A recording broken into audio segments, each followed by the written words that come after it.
Bismillahirrahmanirrahim. Assalamualaikum warahmatullahi wabarakatuh. Bertemu kembali bersama saya Lis Kurniasi, mahasiswa Magister Pendidikan Dasar Universitas Terbuka dengan nomor NIM 50121.065. Diskusi kali ini akan membahas modul 5 mengenai gender dalam pendidikan dasar.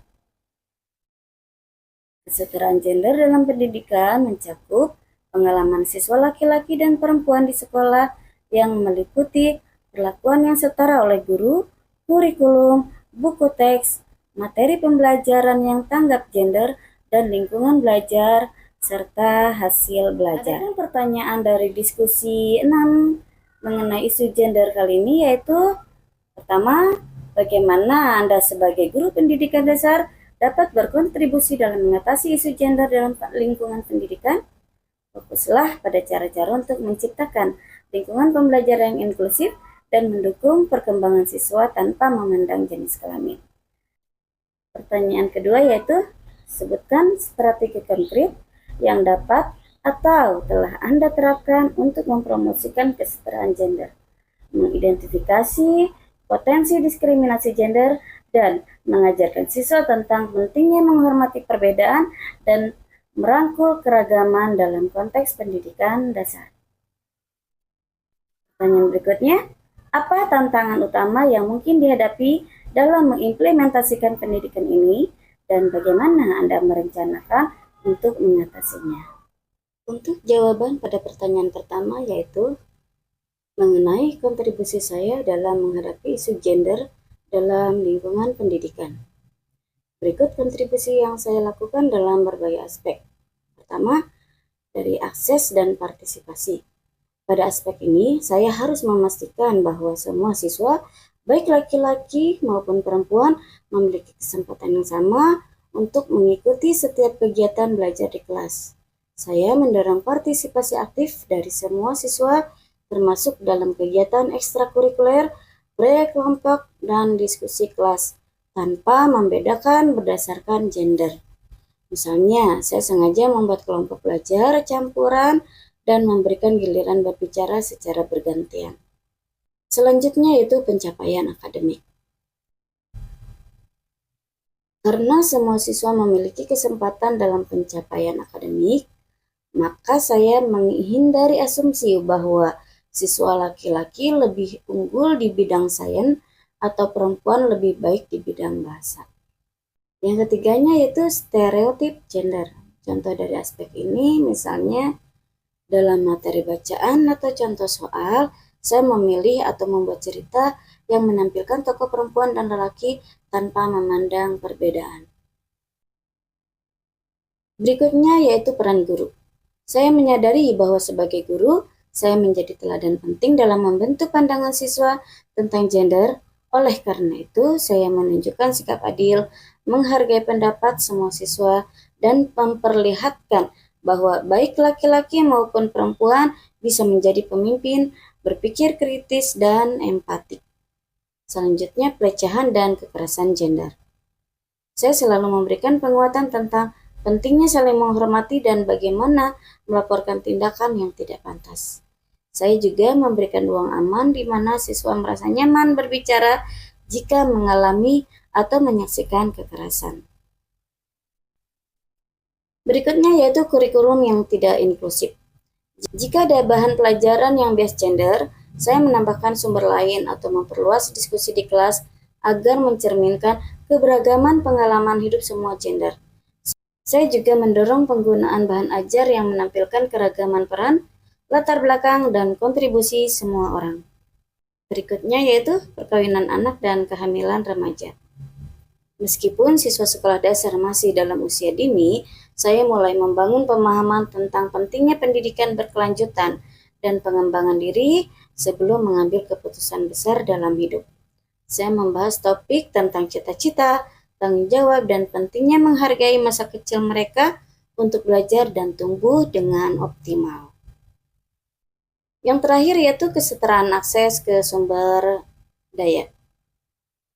Saya memastikan bahwa semua siswa memiliki kesempatan yang sama untuk menggunakan fasilitas belajar seperti perpustakaan, alat peraga, teknologi, dan laboratorium sederhana. Saya mengawasi distribusi sumber daya secara adil dan memberikan dukungan tambahan kepada siswa yang mengalami keterbatasan tanpa memandang jenis kelamin mereka. Selanjutnya yaitu pembahasan jawaban pertanyaan nomor 2 mengenai strategi mengatasi isu gender. Berdasarkan buku pendidikan gender karya Agus Wahyudi, berikut strategi konkret yang relevan dan telah saya terapkan untuk mempromosikan kesetaraan gender. Mengidentifikasi diskriminasi gender, serta mengajarkan siswa menghormati keragaman di pendidikan dasar. Pertama yaitu mengintegrasikan pendidikan gender. Dalam mata pelajaran, saya memasukkan nilai-nilai kesetaraan gender dalam contoh soal, cerita, dan diskusi di kelas. Misalnya dengan memperlihatkan perempuan dan laki-laki dalam berbagai profesi tanpa stereotip. Kedua, membangun kesadaran kritis siswa. Saya mengajak siswa untuk berpikir kritis terhadap peran gender yang mereka lihat di lingkungan dan media, dengan bertanya dan mendiskusikan apakah hanya laki-laki yang bisa menjadi pilot atau apakah perempuan tidak boleh menjadi pemimpin, dan mereka secara tidak langsung sudah dapat melihat dalam kehidupan sehari-hari bahwa banyak pekerjaan laki-laki yang dapat dikerjakan oleh perempuan dan juga sebaliknya. Berikutnya yaitu menciptakan lingkungan belajar bebas diskriminasi. Di sini saya memastikan bahwa semua siswa merasa diterima, dihormati, dan dihargai. Saya memberikan kesempatan yang sama bagi setiap anak untuk tampil di depan kelas, menjadi ketua kelompok, atau berpartisipasi dalam lomba, dan juga terdapat dalam program sekolah ramah anak dalam menerapkan kampanye anti-bullying. Berikutnya yaitu mengidentifikasi dan menangani diskriminasi gender. Jika menemukan sikap atau tindakan diskriminatif, saya langsung menanganinya melalui pendekatan edukatif, seperti berdialog dengan siswa tentang pentingnya menghargai sesama tanpa memandang jenis kelamin. Berikutnya yaitu mengembangkan empati dan penghargaan terhadap keragaman. Seperti halnya dalam kegiatan berbagi cerita tentang keberagaman keluarga, budaya, dan cita-cita siswa, dengan memberi pandangan bahwa perbedaan merupakan bagian dari kekayaan, bukan sebagai alasan diskriminasi. Berikutnya yaitu kolaborasi dengan orang tua dan komunitas sekolah. Saya bersama rekan-rekan guru mengajak orang tua untuk mendukung nilai-nilai kesetaraan gender melalui pertemuan wali murid, sosialisasi atau program bersama, dan juga melibatkan mereka di berbagai kegiatan yang dilaksanakan oleh sekolah. Berikutnya yaitu menggunakan bahasa yang inklusif. Dalam percakapan sehari-hari, saya berusaha menggunakan istilah yang tidak membatasi gender, seperti anak-anak daripada anak laki-laki atau anak perempuan jika merujuk pada semua siswa.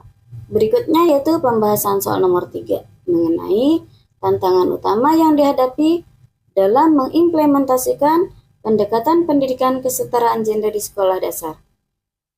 Saya menyadari bahwa tantangan utama yang mungkin dihadapi adalah adanya bias budaya dan stereotip gender yang telah mengakar kuat, baik di kalangan siswa, orang tua, maupun rekan sejawat. Selanjutnya yaitu kesulitan mengubah pola pikir yang sudah lama terbentuk. Banyak siswa datang dari lingkungan yang secara tidak sadar mereproduksi ketidaksamaan gender, sehingga perubahan pola pikir memerlukan waktu dan kesabaran. Berikutnya yaitu kurangnya materi ajar yang sensitif gender dalam kurikulum. Keterbatasan materi ajar yang sensitif gender menjadi hambatan karena sebagian besar kurikulum masih bersifat netral atau bahkan memperkuat stereotip tradisional. Adapun strategi dalam mengatasinya yaitu menyisipkan nilai kesetaraan gender secara bertahap dalam kegiatan belajar, melatih siswa berpikir kritis tentang peran gender melalui diskusi dan refleksi, mengadakan dialog dengan orang tua untuk membangun kesadaran bersama, mengembangkan kompetensi pribadi dengan membaca literatur pendidikan gender. Berkolaborasi dengan guru lain untuk menciptakan materi ajar yang lebih inklusif. Demikian penjelasan dari saya. Terima kasih. Wabillahi taufiq wal hidayah. Wassalamualaikum warahmatullahi wabarakatuh.